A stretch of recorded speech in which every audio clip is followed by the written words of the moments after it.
To Unity of Charlotte, where our mission is to nurture a deep and mature experience of God through the practice of unity principles. I'm Reverend Pat Dre, and I'm so glad that you chose to join us today here on Zoom or YouTube. So let's start today's service by sharing our statement of oneness and let that lead us into our opening prayer.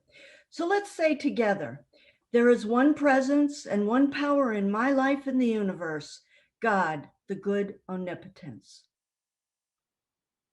And take a deep breath and get very comfortable in place. And after that rousing discussion that we had, just let yourself settle into that quiet place, relaxed and align, knowing that there is only one. There is only one, God the good, the omnipotence. From the moment I get up in the morning, I allow Spirit to set the stage for my day. My peace and my progress depend on it. And this day is a good day. God is the living Spirit, Almighty One. This one manifests itself in and through all creation and exists within me. I am anchored in the belief of the unity of all of life. The highest God and the innermost God is the one God. And I believe that God is personal to me, and I feel its indwelling presence right now.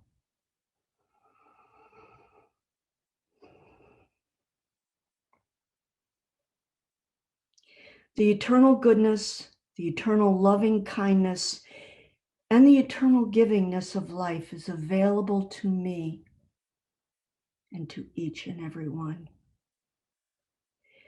I am centered in spiritual lovingness. I am fully open to wisdom, and I allow it to show the way. The vastness expedites my way towards the experience of spiritual lovingness. And today I notice the results that show up in my life.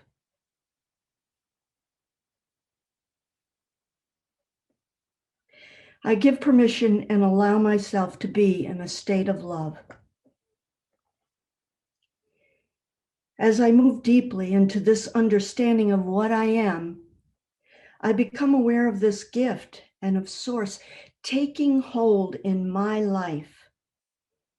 It moves through me and about me without effort. I am open to the real truth of my relationships with others. And this in itself sets me free. It opens up a different way. And today I'm spiritually drawn to true loving. And every person that I encounter, every person that comes before my mind is one for whom I can feel compassion and understanding, and to see the glow of God that resides within. In recognizing the gift that this is, I am surrounded by the abundance that fills my soul and is evidenced in my life. And breathing in and breathing out, I accept this idea coming into my life, living within me, and making this day an extraordinary one. And please join with me in the knowing truth in saying, and so it is. Amen.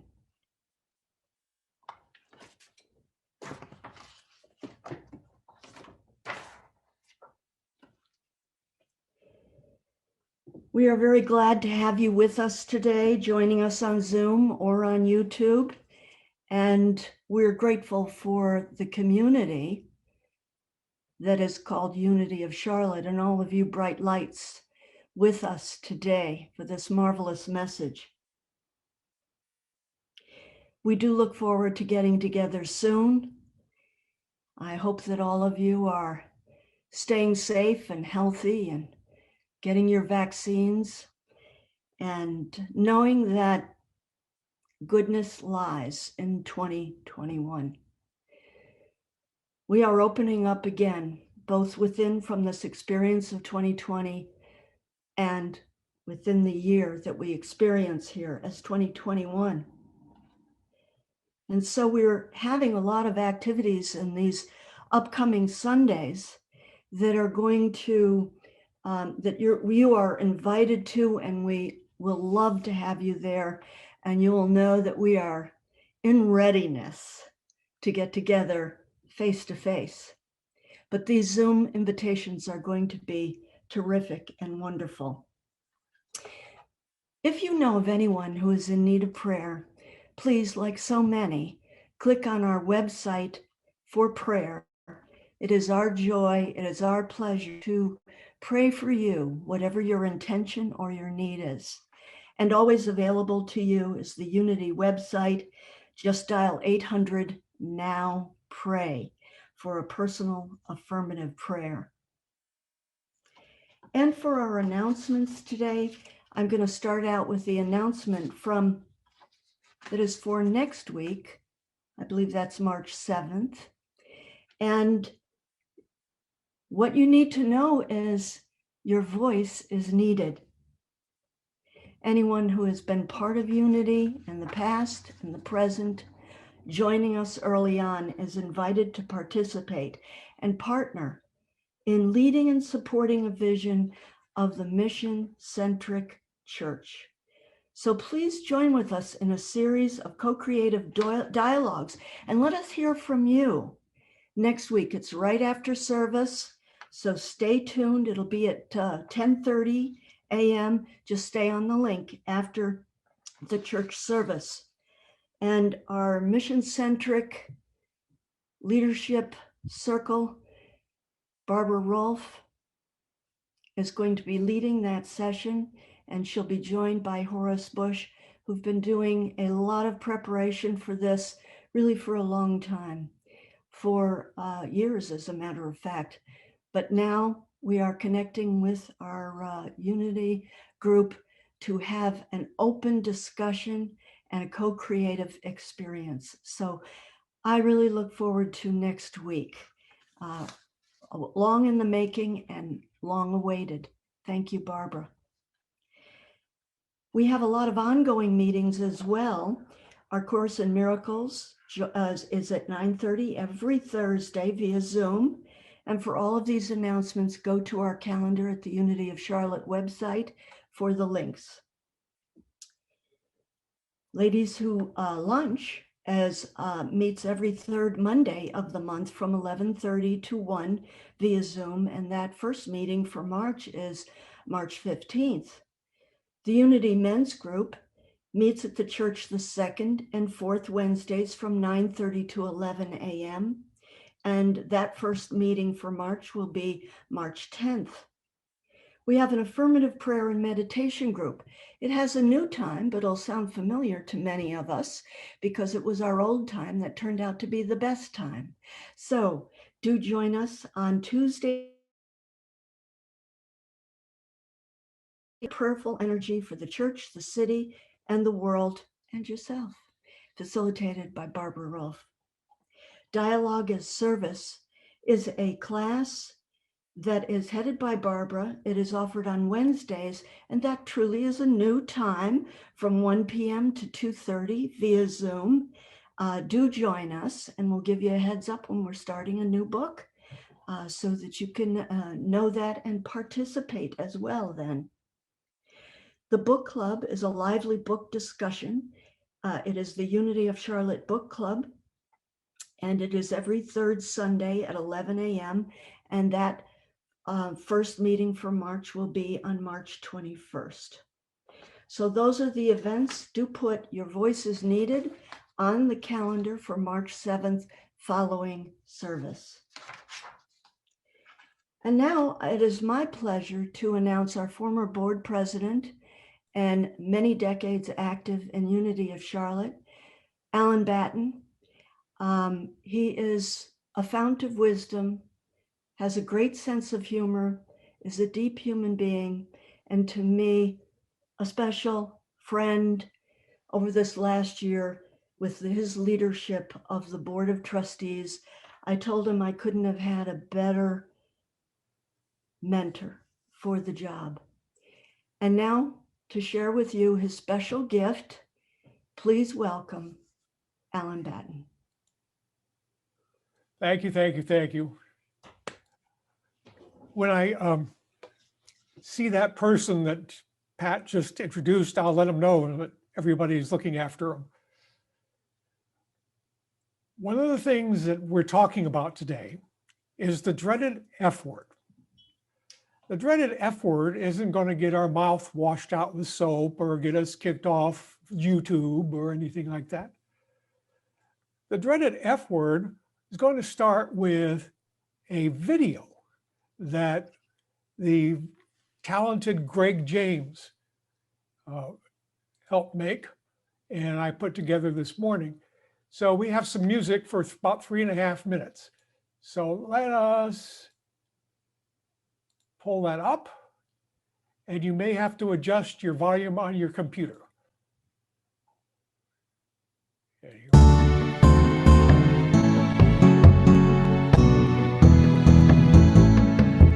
Forgive yourself. Let love of self begin.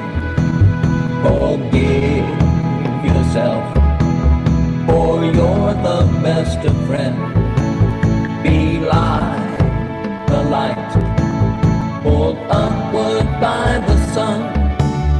Forgive yourself, and with yourself you're blessing everyone. That person in the mirror has been giving you some flack, but when you start to frown at him, you'll find he's frowning back.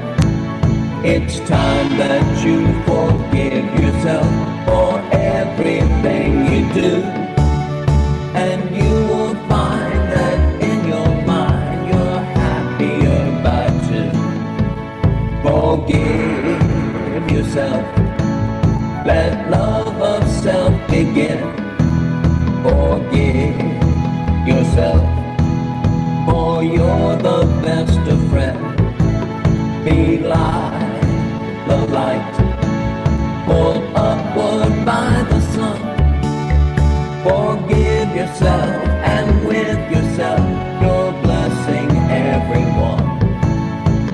When you start to criticize that you have missed the mark, remember you're the keeper of the sacred holy spot. Your steps, they may go front to back, they may go side to side, because life is not a ladder, it's a roller coaster ride. Forgive yourself. Let love of self begin. Forgive yourself, for you're the best of friends. Be like the light, pulled upward by the sun. Forgive yourself, and with yourself you're blessing everyone.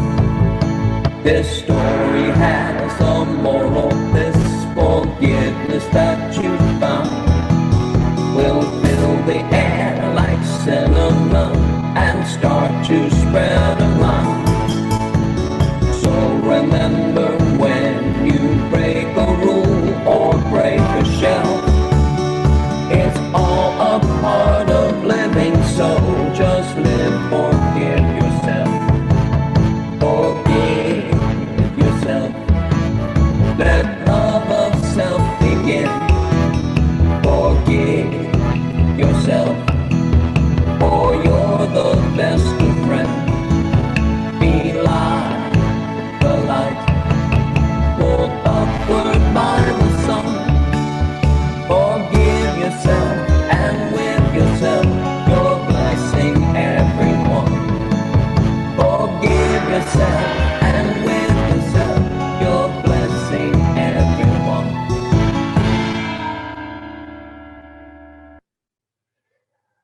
that was the lovely and talented Greg James, who adapted the original song that came out in 1949. And I'm very grateful for his help with me getting this. So let me go to my basic and start my slideshow.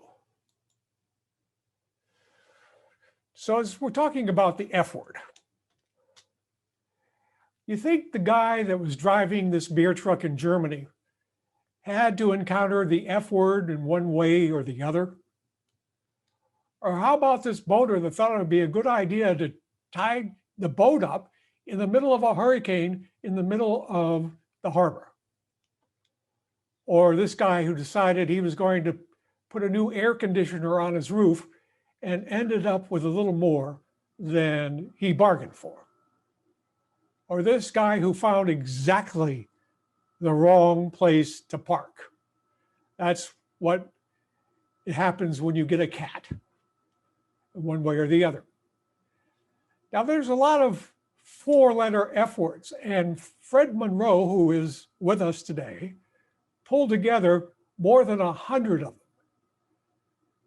And one of those four-letter words is F-R-E-D, which is Swedish for peace.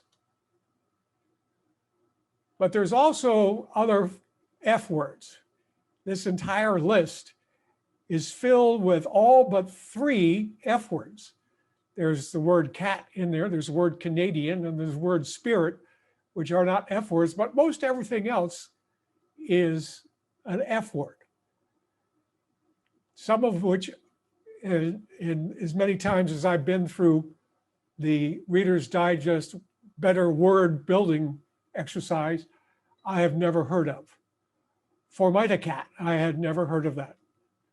But fuss budget, I had a sister who was a fuss budget. And that's what Andy and Barney were talking about, all those F words. So forgiveness is the ultimate F word.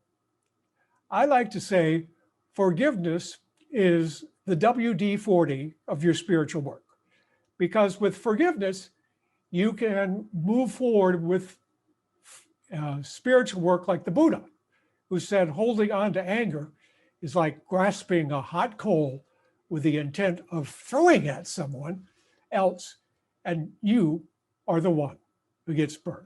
That old Buddha, he had a way with words. But most of us have in our minds an attic not unlike this one, with looks like old automobile wheels and furniture and cloth and Christmas decorations and everything else stuffed up in the attic. And that's where we have all our issues that we are carrying around with us, stuffed up in the attic of our mind. It's time to clear that attic out with unforgiveness.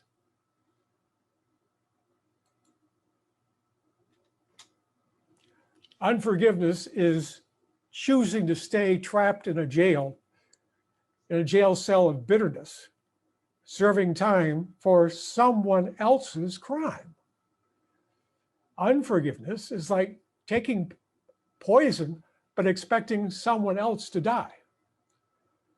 The former minister of Unity of Charlotte, the late Randolph Wilkinson, used to say, "I'm sick, you take the medicine." And that's what a lot of unforgiveness talks about. Unforgiveness is what you're carrying around with you. It's stress, it's strain, it's fatigue, and it's all in our minds. I have to add some people here. And you say, moi, as Miss Piggy would say, I carry stuff like that around here, moi? Well, we're going to talk about that. Let's say that you have a sack of potatoes. Okay, that's a pretty good looking potato. And you have a sack of potatoes, and you also have a stack of sticky notes. And on that sticky note, you're going to write the name of someone that you have a problem forgiving. Could it be a family member?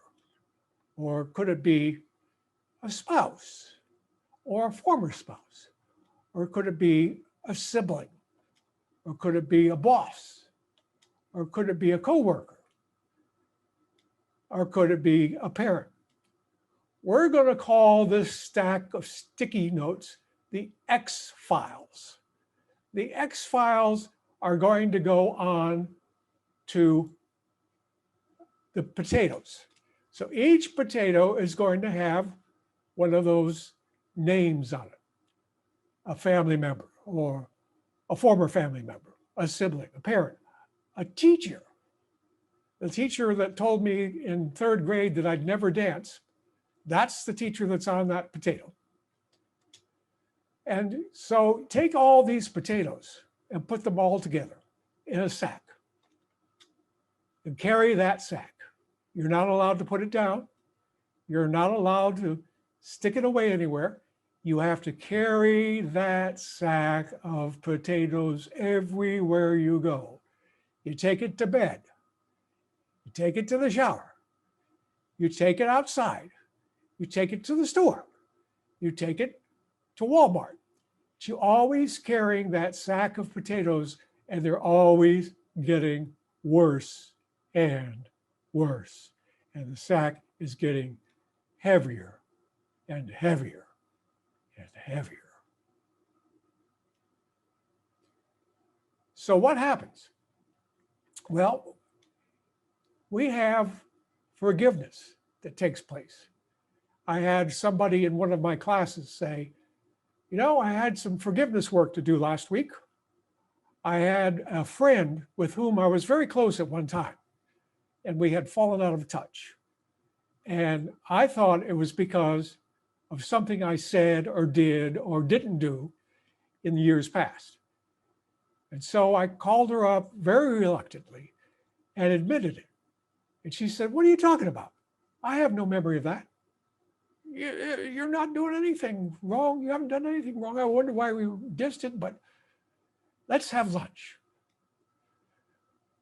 Another classic tale of forgiveness happened with two Buddhist monks, one senior and revered, and one a novice, a neophyte. And they were walking through the jungle from their home temple to another home temple to have a meeting. And as luck would have it, they came to a river that was raging.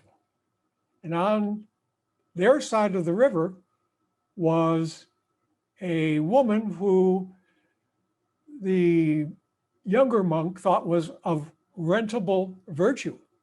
But the older monk just bent over and said, climb on. And he carried the woman across the stream. And the other monk followed, put it down, and then put her down, and then walked on. Walked on for several miles with the younger monk kind of fretting and peeving and being all upset. And finally, the older monk said, you know, I put that woman down a long time ago. You're still carrying her. Put her down too. And so that was a Buddhist unforgiveness and forgiveness lesson. The power of forgiveness can heal the heart. The power of forgiveness, even if it's somebody who is no longer on the planet, will make your life so much easier if you just forgive yourself. So how can I forgive myself? I can forgive that teacher, I can forgive that boss, I can forgive that sibling, but I have a hard time forgiving myself. If you can forgive others for having sometime wronged you, can't you forgive yourself for something you've done long ago. After all, you too, in the past, were another person. Just remember that. In the past, when the event took place, you were another person. You were doing the best that you know how. And in years to come, you said, I could have done that better, and start kicking yourself. But you can be like irritating people. I'll tell you an irritating personality that I ran into. I was helping out at a fall retreat for Unity people up in the mountains of North Carolina. And the organizer asked me to watch the desk while she went off and got a little food to eat. And I said, sure. I sat there and checked people in. And I had 3 or 4 people in line ahead of me. And up bustles this irate, antagonistic, irritated person who goes to the front of the line and says, I don't like the mattress, it's lumpy. The pillow has stains on it. The room's not air conditioned. Well, that's hardly surprising since it was in the North Carolina mountains in the fall. And on and on and on and on and on. And what I did was I said, oh boy, I get to deal with an irritating person, an irritant, because everybody has some aspect of their life, and some people are irritants. Irritants are necessary to move things along. Irritants are necessary to be a part of life. Irritants, like the people in the movie theater when we used to go to movie theaters, would be people that had the big container of popcorn and would throw it all over the place, or the people that would be say, oh, I know what happens in this movie, yada, yada, yada, yada, ruining it for everybody around them. Or the latecomers who would stand right in front of you while they were taking off their coats, their jackets, their hats, and their stoles, and you missed half the movie. That's the annoying people in a movie theater. But remember, an irritant is somebody who gets things moving. I direct your attention to the irritant who has left us in the lower left-hand corner for the time being. But an irritant is also what an oyster builds a pearl around. So recognize irritating people as something that's necessary and vital for life.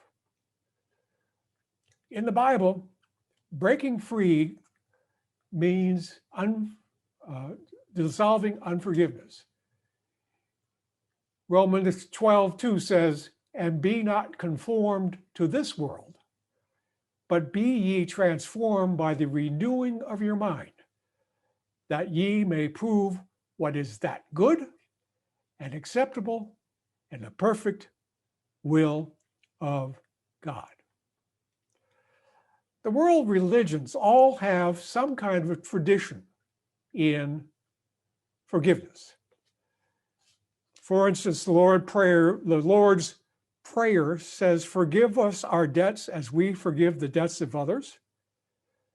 Jewish tradition has a meditation which is recited right before Yom Kippur, who closes with, I fully and finally forgive everyone. May no one be punished because of me. And just as I forgive everyone, so may you, God, grant me peace in the eyes of others. And they too forgive me absolutely. The tradition of Islam teaches that God is all forgiving. Hindu priests intone, O Lord, forgive 3 sins that are due to my human limitations. Thou art everywhere. Lord, forgive 3 sins that are due to my human limitations. Gandhi said, forgiveness is choosing to love. It is the first skill of self-giving love. When you learn to forgive, you forgive sincerely. and we'll have cracked a major part of the prosperity code. Colin Tipping has a wonderful series of books and lectures, which you can find on YouTube, on radical forgiveness. Tipping, who I believe is no longer on the planet, was a doctor who dealt with cancer patients. He was a psychiatrist. And he found that when he delved into the psyche of the cancer patients, at the very center was anger and a big knot of unforgiveness. That was manifesting itself as the cancer. So when you practice forgiveness, you are making yourself more healthy. If you dwell on insufficiency and limitations in your life, you're building a brick wall. So say I am willing to forgive myself. My forgiveness is only complete when it comes full cycle, when it includes myself. I send love and compassion in my direction so I can better serve love from a peaceful place. I am worthy of this love because I am a part of love, and see the difference in the love at the end of the last two sentences there. Lowercase love is our love. The uppercase L in love is God. My mistakes are merely lessons. And so I set my past and my future free. I choose freedom in this moment. I am generous with my love, and I forgive myself. Course in Miracles, lesson 62, which Jim Fuller will certainly identify with, is forgiveness is my function as the light of the world. And you will begin to heal when you let go of past hurts, forgive those who have wronged you, and learn to forgive yourself for your mistakes. So, what does forgiveness mean? Does forgiveness mean that you condone what somebody did to you? No. It means that you take the energetic load off that event, off that saying, off what happened.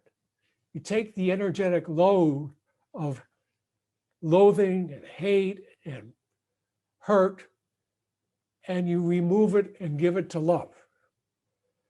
You don't have to throw your arms around that person that you are forgiving, but you just have to recognize that they are love too. They are all love. We are all love. And it's the manifestations of our earth suits that cause these little inactions that bring us unforgiveness and forgiveness thoughts. So the Hawaiian prayer of Ho'oponopono says, I am sorry. Please forgive me. I love you. And that clears out a whole dump truck of unforgiveness. I am sorry. Please forgive me. I love you. You say that to somebody who you feel has wronged you. And most importantly, you say it to yourself, looking in the mirror. Louise Hay was famous for mirror work. She would have people hold a little hand mirror up in front of them and say things like, I love you. I think you're wonderful. I think you're terrific. I think you're smart. And pretty soon that mirror work would take hold and the psyche would say, hey, I recognize that good things are happening. So when we look at forgiveness, what does forgiveness mean? It means it's for giving. Forgiveness is going to move you through your life, your strife, your problems, your challenges at lightning speed. Forgiveness will rise upon you like the sun, and forgiveness will bring you life, prosperity, happiness, health, and well-being. All those things come from forgiveness. And if you want to see more about how forgiveness can work with your prosperity, I recognize that this book may help you. It's available on Amazon, and it's here for you to go into and explore the prosperity code as it relates to forgiveness. We have come to the end of this lesson for this week, but we have lessons that we're going to work on throughout the week because we have this big bag of potatoes we're dragging around with us, and we're going to get rid of those potatoes. One of the things we would like to acknowledge is how much the community has been supporting the calm unity. The community of Unity of Charlotte has been supporting the church as the church has been supporting you. The church has prayer lines. It has Unity worldwide ministries. Pray now, 1-800-NOW-PRAY telephone line. And so if you go to www.unityofcharlotte.com, you will see opportunities to pray. And you also see an opportunity to give us a way that we can keep the lights going in the building at 401 East Arrowwood Road.